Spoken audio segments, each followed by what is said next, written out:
And welcome back, intrepid travelers, to Tyranny! This is a game I've been waiting for ages, not just because Obsidian is an amazing developer. Pillars of Eternity is an RPG cult classic, basically, but they've got a lot of good games as well. But Tyranny in particular, in a world where evil has won, is its premise, and that just sounds so appealing to me. I am intrinsically evil sometimes. I like murder. I like all this death and destruction in games. That's me. And I don't know, just like it's like a twist on that old RPG formula. It's really quite appealing. Yeah, this has been on my wish list for so long now. I've just been waiting and hankering for it. I've seen some of those early plays, and I don't want to play it because I want to play it. And I don't want to spoil it.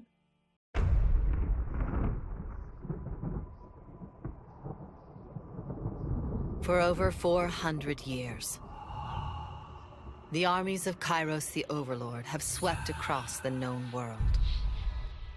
All who stood against them fell before their might. Even the Archons, women and men of immense power, were forced to kneel, chained to the Overlord's will. Now Kairos' final conquest has come to our corner of the world, and two of the Overlord's armies compete for the honor of taking our lands. The elite disfavored, and the teeming horde of the Scarlet Chorus. The voices of Nerat, spy master and Archon of secrets, guides the fierce and undisciplined masses of the Scarlet Chorus. With each battle, the Scarlet Chorus grows stronger, as the defeated are given a simple choice: serve or die. Graven Ash, Archon of War and the Overlord's most loyal general, leads the disfavored. Though small in number, Kairos' ironclad legion has never met true defeat in open battle.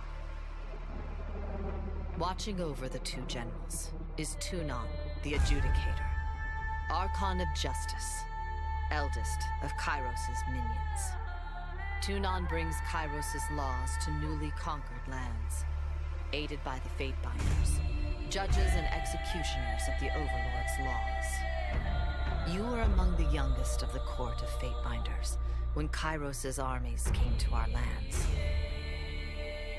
How could we have known that the fate of thousands would rest in your hands?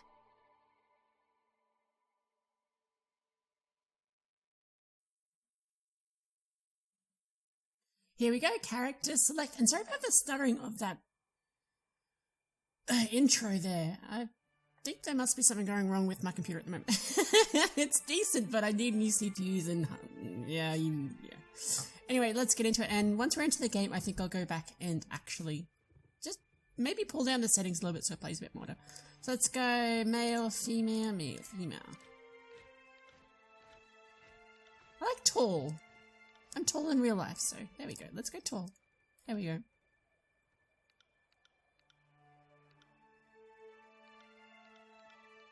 I'm not sure who I want to go. Kind of like... I do like that, actually. It suits her. And I'm really undecided yet what kind of playthrough I want to do. Like, whether it's going to be, like, good, evil, or, you know, the mix in between. I'm thinking like, entirely evil. I really am. In the Northern Empire where you were born, women enjoyed equal protections under the laws over Overlord Kyros. In the southern lands of the Tiers, women may crew a ship, but only men may own a captain or vessel. While these customs give the oceans to the men, the lands are trusted to the women. Men may rent and lease, but only women may own land and bequeath it to their daughters and sisters. Funny little law. While following a parent's professions is standard, many women choose to pledge service to one of the Overlord's powerful Archons. Those without a viable trade or lands to call their own are often drafted into the armies of the Archons, where it is assumed they will rise to glory or vanish in obscurity in accordance to their worth. It's basically prove yourself or die.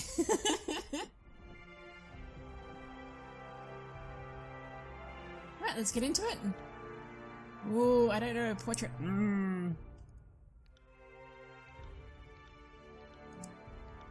I'm not sure what I want to be either, like mage, archer, warrior. I like her because that's my person. That looks pretty cool too. Ah, the Lightbringer. No, I like dual wielding. That's me. How did you join Kuros's army? Let's say we were... But yeah, we're definitely going pit fighter. That's just me. Not wishing to pay to feed your and house too. The madame that purchased your mother sold you to the Proving Grounds, the Northern Empire's bloodiest, most notorious fighting arena. Given only enough training to assure the show isn't over too soon, your natural prowess and survival instinct led you to one victory after another. There was no elegant swordplay, no formalized duels, just brutal melee and the stench of blood, shit and bronze with each day's gruesome necessities. It is said that any fighter that slays a dozen others in the grand melee is given her freedom, but in 300 years only 3 warriors have ever walked away from the Proving Grounds. When the closing horns sounded and 13 corpses lay about your feet, you became the 4th to be granted freedom to thunderous applause. But this autonomy was short-lived. Within days, word of your accomplishment made its way to the Archon of Justice. Pit fighter it is, yeah. Going a melee run. If I'm going to do a second one, it'll be a mage, but I usually have melee as my first.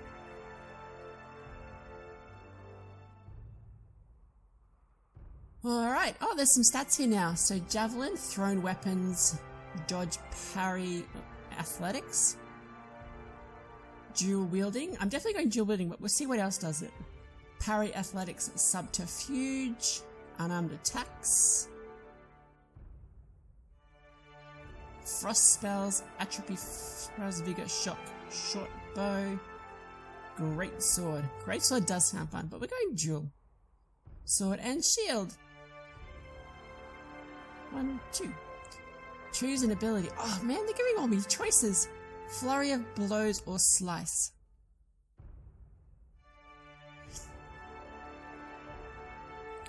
Foe target burst, parry, bleeding for 30 seconds.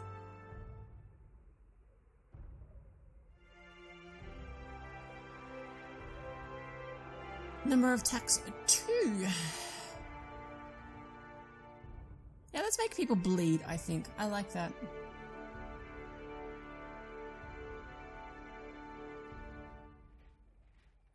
Secondary expertise. So we got dual wielding. Might be good to have a ranged weapon, I think. Let's go javelin for something different. Usually I would go with a bow. But we'll go javelin. Yeah. Hubble. So, oh yeah.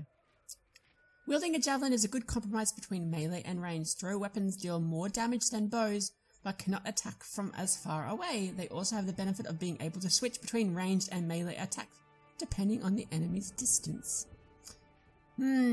So instead of that, it might be better to have a better range.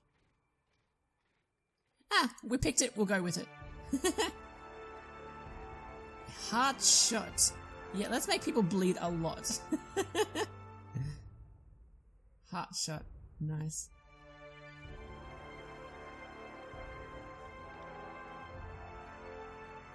Ooh, colors. Purple.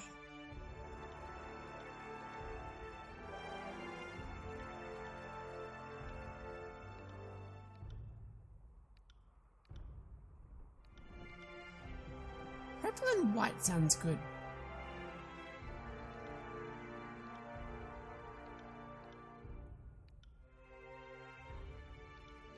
Yep, purple and white. And there we go. 2 weapons.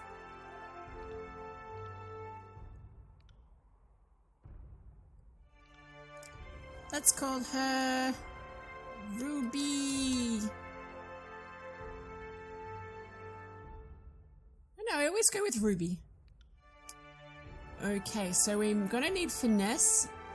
Quickness is good too. And might is for the javelin. 1, 2, 3, 4. We'll do a little bit of vitality. There we go. Spread it out a little bit nicely.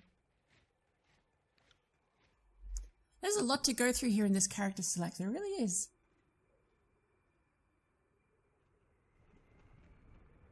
It's probably a whole episode to itself. Alright, skills. We've got 20 points. Yeah, we definitely have to do athletics. It's good for both of them. Put up to 35. Parry. I have to bring up our thrown weapons if we want to throw stuff around.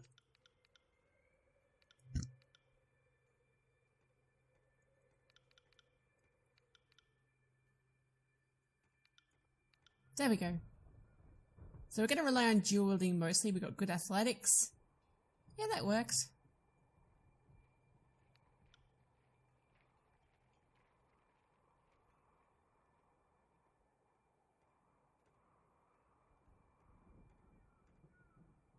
Yeah, let's do the long way, I think. Quick start gets you through that. Bypassed, yeah. Yeah, we'll do that because I haven't done it before. This is a blind playthrough after all. All the world has fallen to Kairos, and now the Overlord's eye is on the Tears, our home. The last corner of the world free of Kairos' reign. 2 armies, the Disfavored and the Scarlet Chorus, march south from the Northern Empire, the last realm to fall to Kairos a century prior.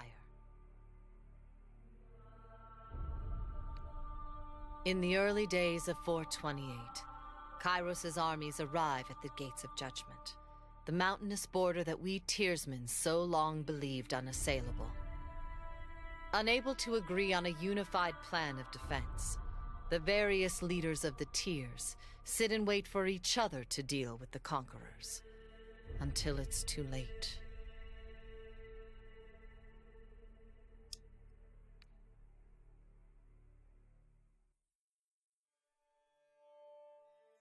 During the conquest, you will decide your character's actions during Kairos' invasion of the Tears, shaping the world through which you will adventure over the course of the game. Each choice you make affects the character and how major factions of the Tears respond to you. Your decisions matter. Choose wisely. Oh man, I'm gonna make all the wrong choices. I just know it. Well, they've probably made the game so there isn't any right choices, I guess. The Bastard City stood on the northern border between Kairos' empire and the Tears. Built upon a natural harbour at the crossroads between realms, the city was a nexus of commerce. To the Tears, it was the centre of all wealth. To a northerner, it was little more than a backwater trading post. Its symbolic status as a gateway to the continent made it a natural first target in Kairos' military conquest. Circumstances were ideal for you to prove your worth as a soldier in Kairos' armies. Taking the city would send a message to the rest of the Tears. Kairos' will is insurmountable.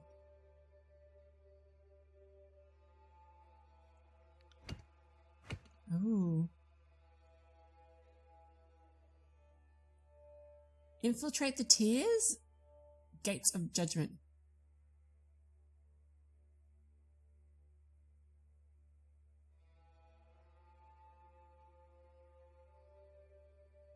Yeah, let's just go straight into it. Battle to battle! The armies of Kairos took the battle to the Gates of Judgment, trumpeting the opening call of the conquest of the Tears. The 2 armies brought their distinctive sense of order and chaos to the assault.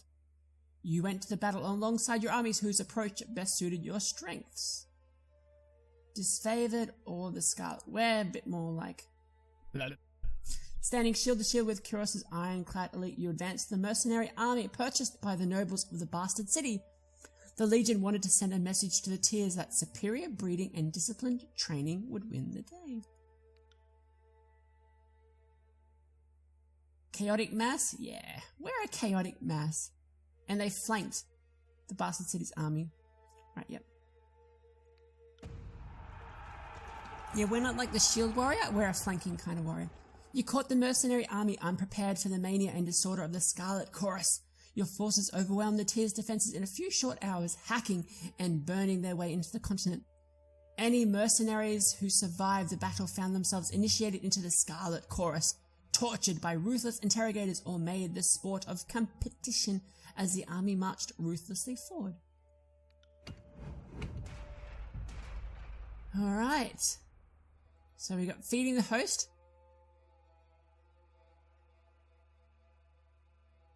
Side. Yeah, let's decide to judge the enemy.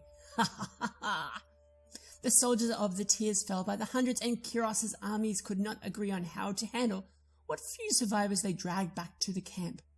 Befitting your role, the commanders turned to you to decide the fate of those who occupied prison pens. There are only enough prisoners to support the plan of a single army.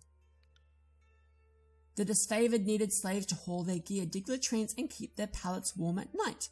You consigned the survivors of battle to their subservient role among the grave and ashes noble troops.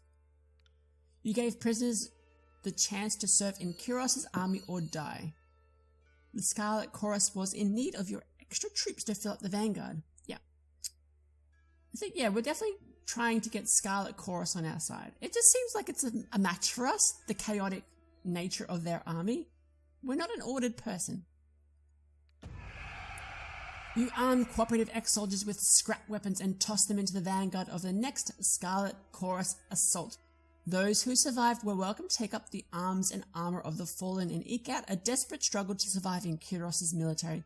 After their first victory, you rewarded the new recruits with the opportunity to execute their wounded or reluctant countrymen. That is evil! The armies of Kyros amassed around the Bastard City, the first bastion of the Tyrs to fall. Both armies longed to storm the walled outpost, the Scarlet Chorus howling for plunder, and the disfavored forming an unbreakable shield wall. Your prowess on the field of battle had carried them this far, but there was one more step before total victory. Both the armies had inspired schemes to take the Bastard City. Which did you support?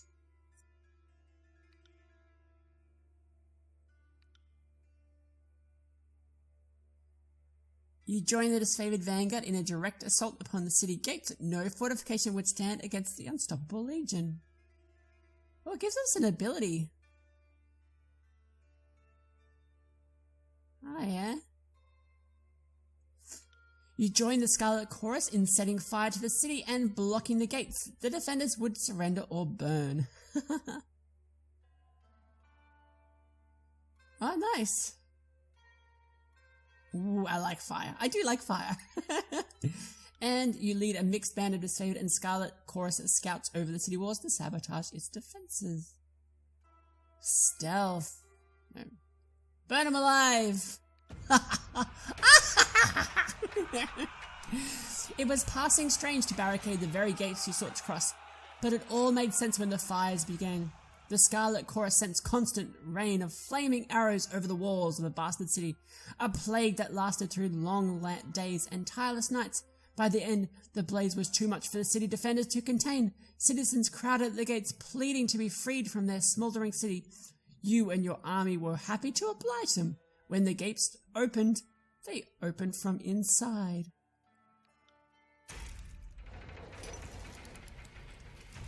Nice. I thought we were going to get a fight then, but obviously this is just setting up the story. Oh, okay. The Bastard City settled into a new state of normalcy, with every tower displaying Kyros' banner. Your name was whispered alongside rumors of a decorated career to come. The armies divided into two fronts and migrated south. Chunon sent word that you were to join the next frontier of Kyros' conquest, either as judge and overseer of the settlement of Leviathan's Crossing, or as a war advisor with the armies advancing into the realm of Apex. Let's keep going with the armies.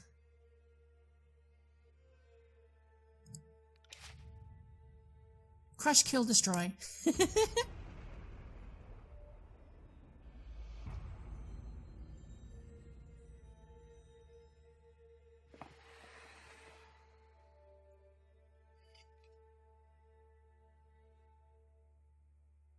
The mountain nation of Apex, ruled for generations by queens of House Vendrian, stood at the heart of the tiers. No army could bypass the landlocked realm without leaving their flank exposed to attack.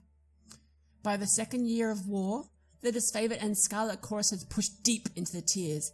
Elements of both armies were dispatched to conquer Apex. Tunon assigned you to accompany them, tasked with bringing Kyros's law to the territory, as well as keeping an eye on both armies. So, we've got the Battle of Edgering Pass. The Archons of Stone Assault was perhaps too successful. Or Denial of Strength. A new school of mages presented problems and opportunities. Yeah, we could get a whole new mage group.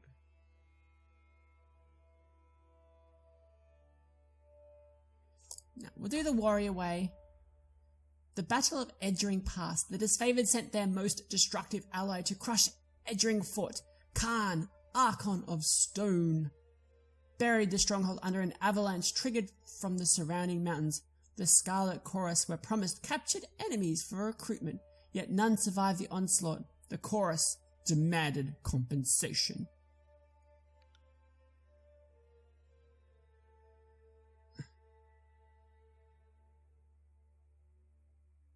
You congratulate the disfavored for taking the pass without risking the lives of Kyros's loyal servants. At this stage of the campaign, it was vital to use any advantage that would mitigate ally losses. You upheld the Scarlet Chorus's claim and demanded that the youngest disfavored scouts join the chorus to settle the debt. No, we don't want to... Yeah. I actually go with the disfavored on this one. Like, you don't want to lose your army. Like, yeah. Whatever you would have lost in that battle, you wouldn't have gained from getting people back, unfortunately, so it's better to do that. The Scarlet Chorus claims were insignificant compared to the lossless victory. You congratulated the disfavored and encouraged the Scarlet Chorus to better value their soldiers' lives, a suggestion that gang bosses took worse than the original defense. Damn it, I didn't say that! Vowing to remember this, the slighted army returned to camp to sulk, if not lick their wounds. I did not say that. I just said that, you know, you didn't lose anyone. Be happy, you've still got an army of chaotic idiots. Alright. The marriage bed of Armistice, a local custom of the Tiers, created strife between Kyros's army. Swords of the Fallen. Ha! Scarlet Chorus soldiers were seen wearing disfavored gear. Supposedly taken from those who fell in battle. The disfavored were outraged, citing tradition that the armor passed only to next of kin within the army. In a debate of tradition versus practicality, you had to rule in favor. Yeah, Scarlet Chorus gets it this time. Because that's their law, you know, you pick up and wear what you can find. Like, that's what they just said to the new recruits in the last battle, like, you pick up what you can find to actually fight. They know this. You denied the disfavored's complaint as the demands of war rendered such vain customs irrelevant. Lacking in suitable armor, the Scarlet Chorus would retain what they had collected. After many spans of battle, the army of Apex finally agreed to peace talks. The Queen herself agreed to attend negotiation summit and invited a representative of Tunon to discuss the possible terms. How did you negotiate the enemy's surrender?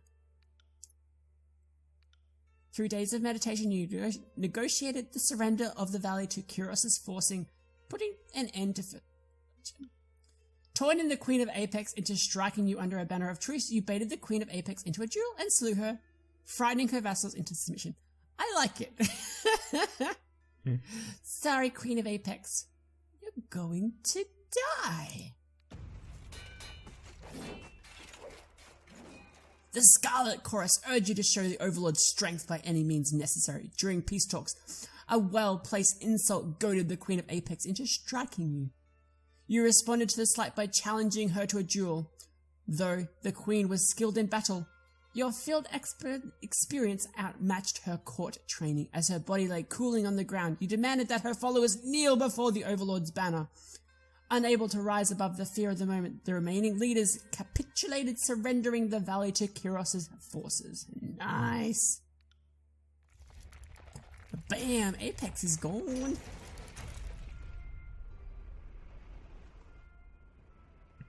Looks like we've got 2 more steps for this part. Oh my goodness. The land of Apex finally rested in the hands of Kyros' forces. The Scarlet Chorus paused to revel in victory while the disfavored prepared for the next fight.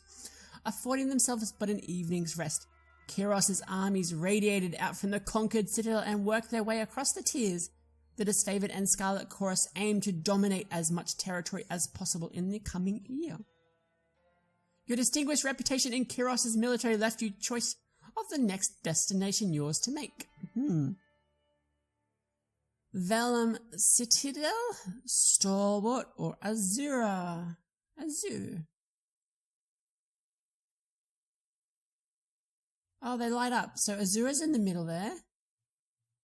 Oh, I get it. We're coming along this mountainside here and we couldn't get past the mountains and that gigantic wall. We had to go through the gap. And that led us into the lands for slaughter. Stalwart at the back. And Vellum in the middle there. Treasures, knowledge, secret. Formidable realm in the tiers. Let's take the most formidable on. I think that will get us more like reputation in the end. We could go Sunshine and Lollipops land. Sunshine, lollipops, and rainbows.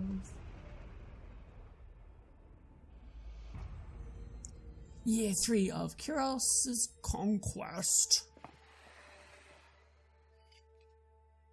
I like that animation. The realm of Stalwart was best known for its proud army, disciplined, courageous, and undefeated on their home soil. Skill and resolve made Stalwart a military power that Kyros' forces approached with due caution. With its southern position, Stalwart had been largely safe from war, watching for 2 years as its neighbors fell to Kyros' forces. On the dawn of the 3rd year of war, Kyros' forces were finally poised to invade the Stalwart Peninsula and subdue the tier's most vaunted army.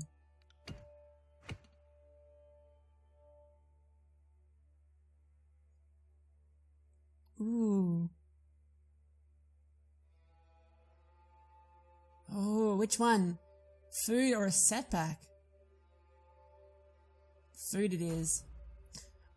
The Stalwart defenders burned their crops as they retreated, leaving the invaders little to forage.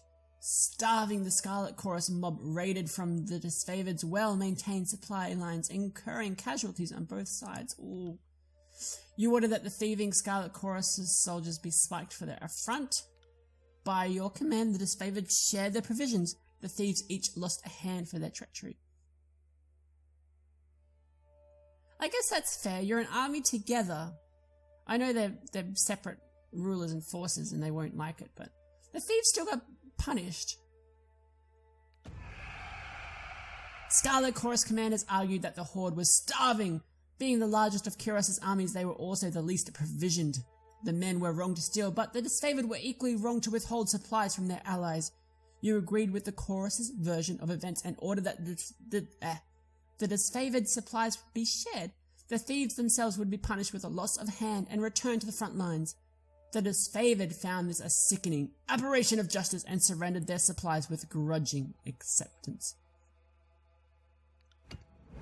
Ooh, looks like the armies are falling apart, man. So we've got the Beast of Stalwart, a new Scarlet Chorus tactic provoked disfavored rage.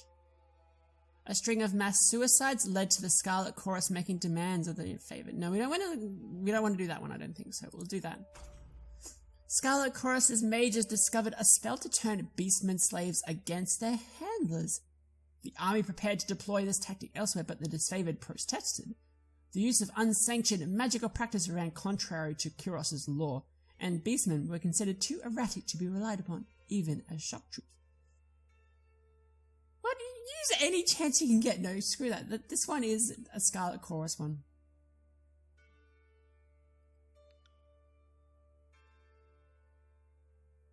Yep, cool. Oh yeah, Scarlet Chorus is those guys that I like. So I'm kind of courting with them, aren't I? Disfavored aren't gonna like me at all after this. The disfavored land busted you for authorizing such a risky tactic. Kyros' armies also relied on beastmen haulers, and the disfavored argued such magic would inevitably unravel supply lines and logistics. The Chorus, on the other hand, were emboldened by the decree and considered you an honorable patron of arcane a keen inquiry. Though the Scarlet Chorus struggled to maintain a presence in Storwit, this magic for enraging beastmen slaves was used to bloody effect throughout the countryside. So that got us a better through the war. So I like it. The Disfavored carved a slow, steady path to the heart of Storwit and surrounded the main enemy's massive fortress. With the main bulk of their forces defeated, the enemy leadership retreated to their mighty fortress, content to wait out the war. The Overlord answered this impudence with an edict of storms on the peninsula, a devastating spell that would endure for as long as the cowardly hearts of Storwit's leaders persisted in beating. Knowing before anyone else that the edict would occur, the voices of Narat lobbied for you to deliver the mighty incantation. Aside from being given a 3-day window to read the edict, you received no other instructions.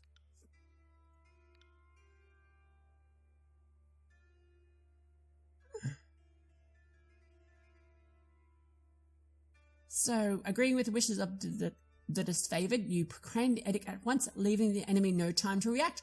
Storwit had ample opportunity to surrender for several years. The time for mercy was gone.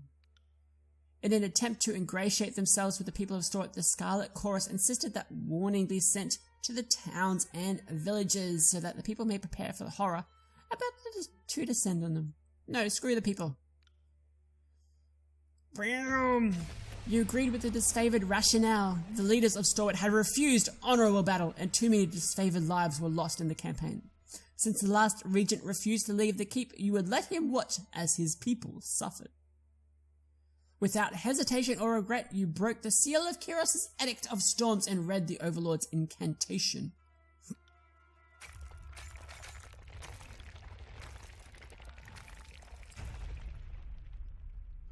The clear skies darkened as you read the final words of the edict. A flurry of wind and rain whipped through the rolling plains and craggy canyons, turning rocks, uprooted trees, and hapless soldiers into hazardous shrapnel. Armed with a measure of foresight, you were able to remove yourself from the area before the storms grew more violent. Over time, nearby communities told of cyclones consisting of thousands of soldiers' worth of limbs, spears, armor, and skulls. What's more, the weather showed no sign of dissipating. Several units of Disfavored who fought the enemy in spite of the advancing storm were caught up in the Overlord's magic. The few survivors regrouped and nursed their wounds. Their failure to topple the stalwart legion shamed them into believing the dead more fortunate. The name Stalwart fell from use. People took to calling it the Blade Grave, for there remained landscape festooned with the iron and bronze ornaments of two once great legions. As Kyros' forces departed, you spared a glance back at the ruins of Stalwart, marveling at your work. You didn't have long to rest before Tunon called you into service once more. Ooh, Disfavored got hit hard by that.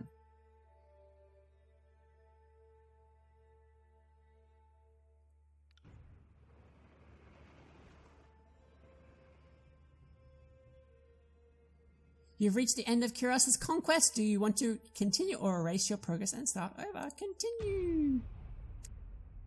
That was interesting. So the Disfavored, I can't say that word, it's so hard. Disfavored aren't going to like us at all. We took the Scarlet Chorus' side the year a is lot 431, and Kairos' invasion has shattered all major opposition in the tiers. The Younger Realms, the Bastard Tier, the Free Cities. All who defied Kairos lay broken by battle or bowed in surrender. The two armies of the Overlord, the Disfavored and the Scarlet Chorus, now control our lands. But our will is not yet extinguished. Not entirely. In the Valley of Vendrian's Well, those of us unwilling to bow to Kairos have banded together in defiance. Violating an oath of surrender from 2 years prior, we have staged a bloody uprising, murdering the Disfavored and Scarlet Chorus garrison in a midnight assault. With their main forces spread across the tiers, the Disfavored and Scarlet Chorus redeploy to Vendrian's Well to crush the resistance. But months pass with no definitive battle. As disagreement and discord paralyze the Archons, we bide our time and wait for our message of insurrection to spread across the tiers.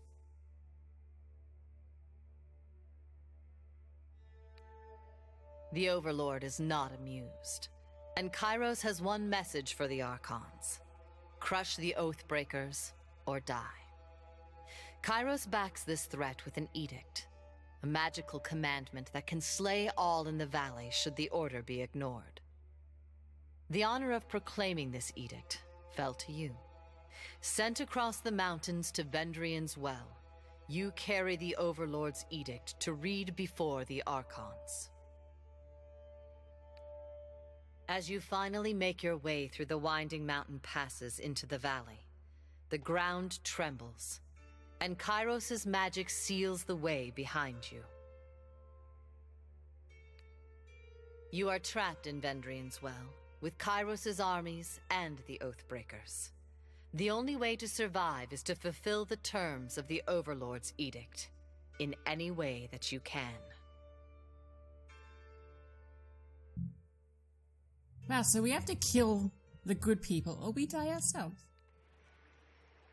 Or kill the resistance, I should say. Kill the resistance or everybody dies.